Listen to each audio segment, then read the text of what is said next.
Assalamualaikum warahmatullahi wabarakatuh. Di sini kelompok 1 akan mempresentasikan akuntansi keuangan lanjut 1 mengenai kantor pusat dan kantor cabang. Sebelumnya, izinkan saya memperkenalkan anggota tim. Yang pertama yaitu ada Atar Adrian, yang kemudian saya sendiri Dayamana Mustika, dan teman saya Siti Nurhalia. Kantor cabang. Kantor cabang adalah perusahaan yang merupakan unit atau bagian dari perusahaan induknya yang dapat berkedudukan di tempat yang berlainan dan dapat bersifat berdiri sendiri atau bertugas untuk melaksanakan sebagian tugas dari perusahaan induknya. Assalamualaikum warahmatullahi wabarakatuh. Perkenalkan, nama saya Siti Nurhalia dengan nomor NPM 102230009. Di sini saya akan menjelaskan mengenai kantor pusat. Kantor pusat adalah bagian dari struktur perusahaan yang menangani tugas-tugas seperti perencanaan strategis, komunikasi perusahaan, pajak, hukum, buku catatan, pemasaran, keuangan, sumber daya manusia, dan teknologi informasi. Baik, di sini ada contoh transaksi antara kantor cabang dan kantor pusat. Maka kita akan melakukan penjurnalan. Nah, sebelumnya kita akan melakukan jurnal sebelum penggabungan. Kita langsung ke transaksi yang pertama, yaitu cabang Jakarta menerima transfer barang dari kantor pusat sebesar 220.000. Maka bisa kita jurnalkan.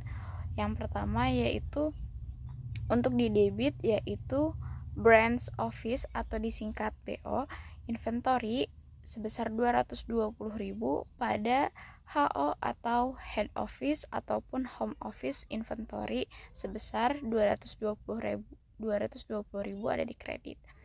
Nah, transaksi kedua yaitu pembelian barang dagangan. Nah, pembelian barang dagangan ini dilakukan oleh kantor cabang, maka kita akan menjurnal sebagai berikut. Di debit kita menempatkan akun branch office inventory 400.000 dan cashnya di kredit sebesar 400.000. Yang ketiga yaitu ada beban iklan kantor pusat 15.000 dibayar oleh kantor cabang. Jadi yang mempunyai beban iklan ini kantor pusat tetapi dibayarkan oleh kantor cabang. Bisa kita jurnal seperti debitnya adalah home office beban iklan pada branch office cash 15.000 di kredit. Kemudian ada transaksi selanjutnya yaitu kantor pusat telah membayar beban asuransi sebesar 12.000. Dari jumlah tersebut, 2.000 merupakan beban asuransi kantor cabang. Berarti beban asuransi kantor pusat adalah 10.000 karena di situ disebutkan jumlah tersebut 2.000 merupakan beban asuransi kantor cabang. Maka untuk penjurnalannya di debit yaitu branch office beban asuransi atau kantor cabang itu 2.000. Kemudian untuk head office beban asuransinya itu 10.000. Nah, kemudian untuk lawan akunnya yang ada di kreditnya yaitu head office cash sebesar 12.000 adalah total dari branch office dan head office. Yang kelima yaitu penjualan barang dagangan sebesar 500.000. Nah, yang berhasil melakukan penjualan ini kan kantor cabang, maka kita jurnal sebagai berikut: branch office cash pada branch office sales atau branch office penjualan sebesar 500.000. Nah, kemudian nomor 6, ini kantor pusat mengirimkan beberapa aset kepada kantor cabang. Yang pertama yaitu ada uang tunai sebesar 2.000, kemudian barang dagangan 10.000, kemudian peralatan kantornya 1.800 dan akumulasi penyusutannya adalah 600. Maka bisa kita buat jurnal. Yang pertama untuk akun di debit yaitu branch office cash 2.000 branch office inventory-nya 10.000, kemudian branch office equipment atau peralatan kantornya itu 1.800, dan kemudian adalah head office akumulasi penyusutannya adalah 600.000. Nah, kemudian untuk di lawan akunnya atau di kreditnya, bila ada branch office pasti lawannya ada head office. Maka head office cash-nya 2.000, head office inventory-nya ada 10.000, head office equipment-nya 1.800, dan untuk branch office akumulasi penyusutannya 600. Kemudian ada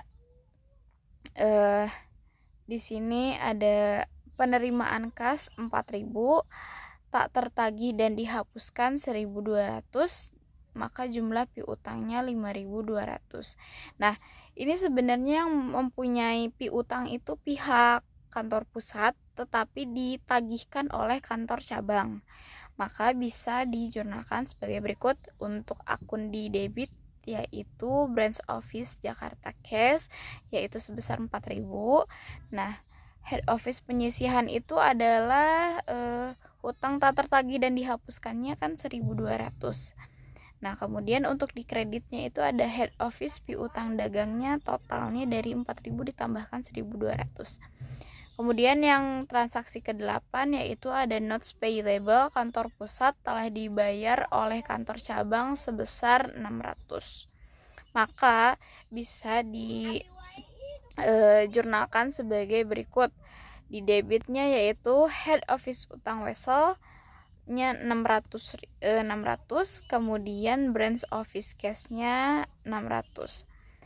Dan yang terakhir yaitu kantor cabang menerima pelunasan debitur kantor pusat 1.200.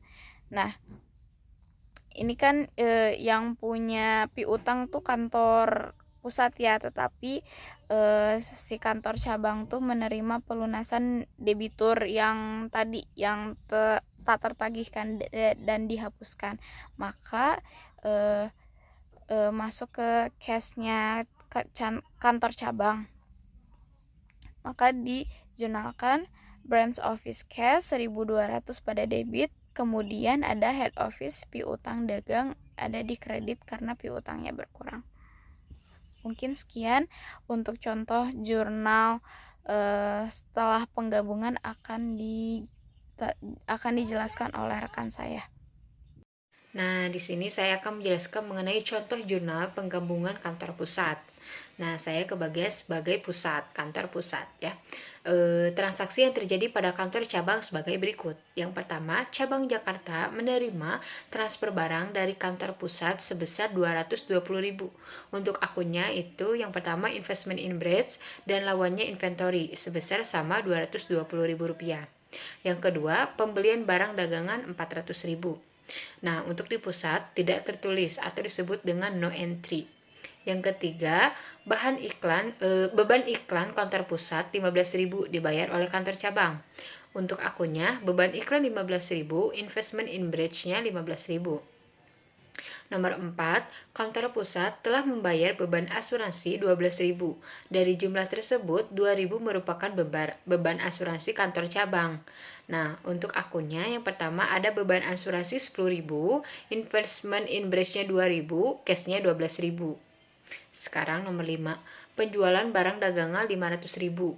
Nah, untuk di kantor pusat tidak tertulis karena itu hanya di kantor cabang. Yang keenam, menerima uang tunai Rp2.000, barang dagangan Rp10.000, peralatan kantor Rp1.800, akumulasi penyusutannya Rp600.000. Untuk akunnya yang pertama, investment in branch-nya Rp13.800, akumulasi penyusutannya Rp600, cash-nya Rp2.000, itu di debit. Nah, yang di kreditnya cashnya Rp2.000, inventory di kredit Rp10.000, equipmentnya Rp1.800, beban penyusutannya Rp600 di kredit. Sekarang nomor 7, penerimaan kas Rp4.000, tak tertagih dan dihapuskan Rp1.200, jumlah piutangnya Rp5.200. Untuk pendapatan di debitnya, piutang dari kantor cabang Rp5.200. Untuk di kreditannya, untuk lawan arahnya atau kreditnya, yang pertama pendapatan piutangnya Rp4.000 di kredit, Lalu penyisihan piutang 1.200 di kredit. Nomor 8, notes payable kantor pusat telah dibayar oleh kantor cabang sebesar 600. Untuk akunnya yang didebit utang weselnya 600, utang lawan arahnya atau di kreditnya investment in branch-nya 600. Nah, untuk di nomor 9-nya, kantor cabang menerima pelunasan debitur kantor pusat 1.200. Untuk akunnya investment in branch-nya 1.200, piutang dagangnya 1.200. Bismillahirrahmanirrahim. Assalamualaikum warahmatullahi wabarakatuh. Perkenalkan, nama saya Tradan Firdaus. Di sini saya akan membahas tentang jurnal penggabungan kantor pusat dan juga kantor cabang. Tetapi pada video kali ini, saya akan membahas penggabungan kantor cabangnya saja, yang sebelumnya kantor pusatnya sudah dijelaskan oleh teman saya. Dan langsung saja kita ke transaksi yang pertama. Cabang Jakarta menerima transfer barang dari kantor pusat sebesar 220.000. Nah, dalam hal ini kita harus memperhatikan ya bahwa barang yang ditransfer dari kantor pusat ke kantor cabang. Jadi kita mendapatkan inventorinya ya. Berarti inventory yang ada di sini bertambah di debit sebesar 220.000. Nah, sumbernya dari mana? Sumbernya dari home office. Home office itu adalah kantor pusatnya. Berarti home office di kredit sebesar 220.000. Yang kedua, pembelian barang dagangan sebesar 400.000. Nah, dalam hal ini kita memposisikan sebagai kantor cabang. Nah, bahwa kantor cabang ini membeli barang sebesar 400.000. Maka persediaan atau inventory bertambah di debit sebesar 400.000 dan kas berkurang di kredit sebesar 400.000. Kemudian transaksi ketiga, beban iklan kantor pusat itu 15.000 dibayar oleh kantor cabang. Nah, dalam hal ini kita membayar beban yang ada di kantor pusat. Maka home office-nya ini bertambah gitu ya sebesar 15.000 dan kas yang ada di kantor cabang karena kita membayar beban yang ada di kantor pusat, maka berkurang sebesar di kredit sebesar 15.000. Kemudian, transaksi keempat, kantor pusat telah membayar beban asuransi 12.000. Dari jumlah tersebut, 2.000 merupakan beban asuransi kantor cabang. Oke. Perlu diperhatikan bahwa kantor pusat telah membayar beban asuransi 12.000. Maka dari jumlah tersebut 2.000 merupakan beban asuransi kantor cabang. Maka beban yang ada di kantor cabang itu sebesar 2.000 telah dibayarkan oleh kantor pusat gitu ya. Maka dalam hal ini beban asuransi bertambah di debit sebesar 2.000 dan home office-nya karena dibayar oleh kantor pusat ya. Jadi berkurang di kredit sebesar 2.000. Transaksi kelima, penjualan barang dagangan 500.000.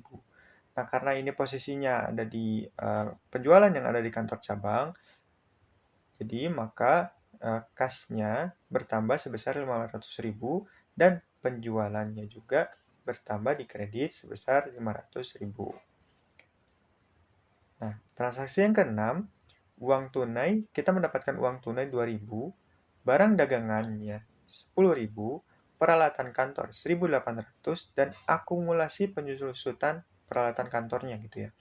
Oke, maka kita di sini dapat disimpulkan bahwa kas di debit sebesar 2.000, barang dagangan atau inventory persediaan gitu ya bertambah di debit sebesar 10.000, peralatan kantor atau equipment ya bertambah di debit sebesar 1.800.